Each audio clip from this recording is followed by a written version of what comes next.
Hey everyone, welcome back to Heartland Farms. Today I wanted to share with you how much wood we go through in a year to heat up our 1,700 square foot home.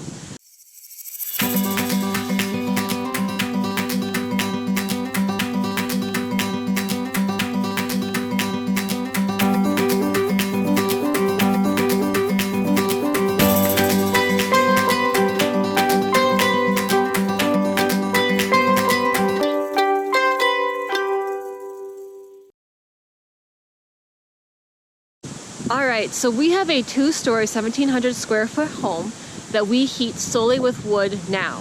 When we first moved in, we did not have a wood burner. We heated our house with propane. And let me tell you, not only was that not very efficient, it was very, very cold.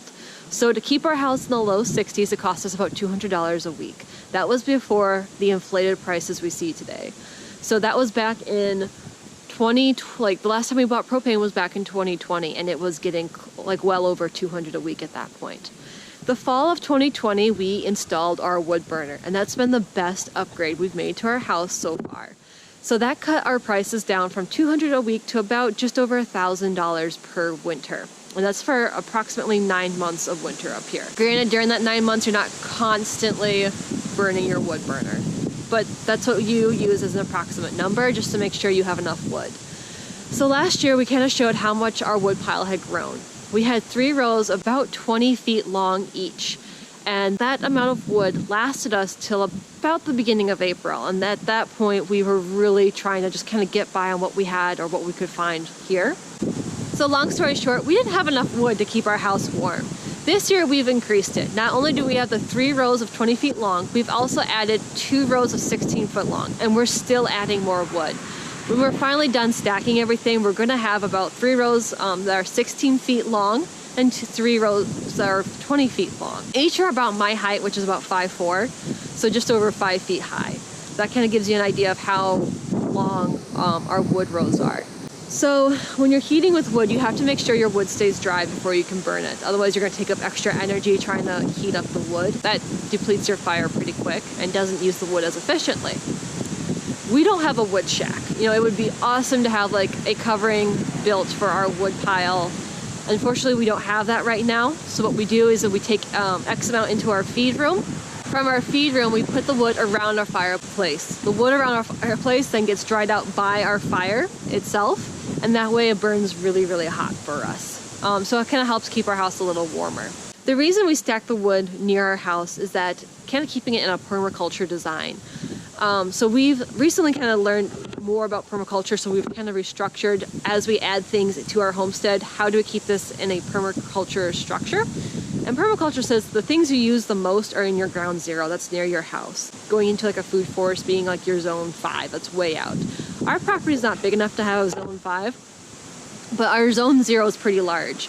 So in the winter time, when we have a foot of snow, we don't want to be dragging wood from like the other side of our barn all the way into our house. We want to make sure it's close to our house so we can move it efficiently into our house so we can keep our house warm efficiently and making use of our space.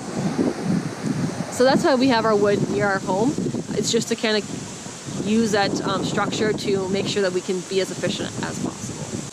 So our house is an older farmhouse. The original structure was built around 1900. They say they don't have an exact date, so they say 1900 as a guesstimate.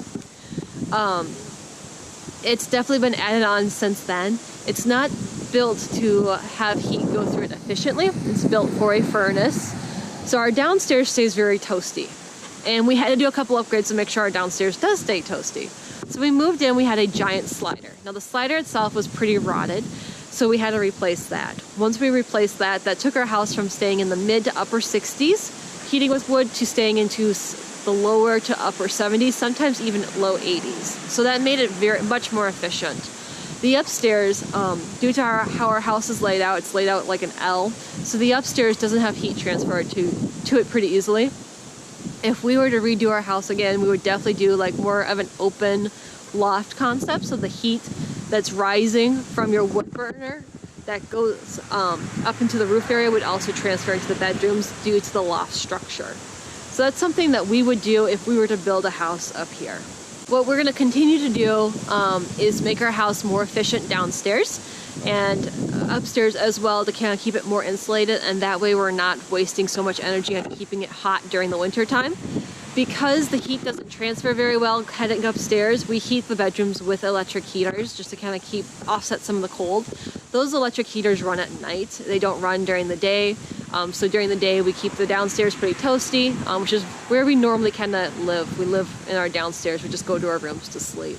In Michigan, we like to play this game of how long does it take to turn on the heat in your house.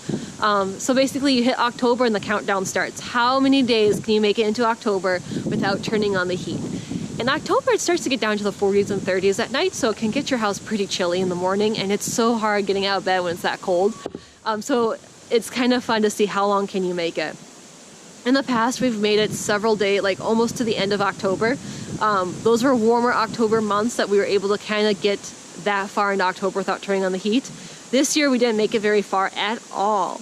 The first fire of the year was today, October 8th. So we made 8 days into October before turning on the heat. So if you guys could comment below, how many days can you make it into October without turning on the heat this year? That would be awesome. Like, let's see how far, like, who can go the longest. It definitely wasn't us, I can tell you that much. If you want to continue to see more content of a small scale homestead, of how we continue to be more self-sufficient, we're learning these things as we go. We're trying to keep things into a permaculture perspective. Please like and subscribe to our channel. It's the best way to support us. Please feel free to comment below, let us know what you want to see. We'll make some videos specifically for that. Till next time, y'all, take care, bye-bye.